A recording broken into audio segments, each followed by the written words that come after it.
standing shamefully in a courtroom, surrounded by demons on my left and angels on my right. Satan as the persecutor, holding millions of records about my life, and God sitting on a throne with a mighty gavel in his hand. I had no lawyer.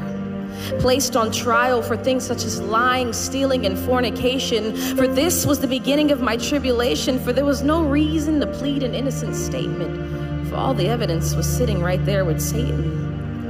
The demons smiled as tears rolled down the judge's eyes, for they clearly knew that now was the hour of my demise. But wait. In came a light shining so bright that the demons smiling suddenly jumped with fright. And the man that walked in that night was none other than Jesus Christ. Darkness departed to give way, and glory was all the angels could say. As the man that walked in that night pulled out a lighter and immediately set Satan's records against me on fire. He took the sentence file and erased my name, looked at me in the eyes and said, "Daughter, I'll take the blame." Handcuffs were placed on this man and he was thrown to the ground. The entire courtroom gasped at this horrendous sound, and the sudden seized the beat of his heart. The man that walked in glowing had now become dark.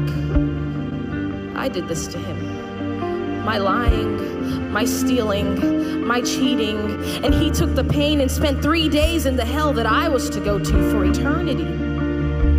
I left the courtroom that day, and there was nothing I could say. I was found innocent, for Christ handled the debt that I was to pay. This type of love is more than you could give to a girlfriend, boyfriend, husband, wife. This man died for me. I owe him my life. And even though my life is not at all worth it, how could you ever trade preference for perfect? See, I gave my life to Christ and suddenly picked up a mop. The lying, cursing, cheating, all that had to stop because my life had been bought. And it'd be a shame to sit there and do nothing but let it rot. I'm not perfect, and the will to sin hasn't completely diminished from my life. But I believe Jesus' word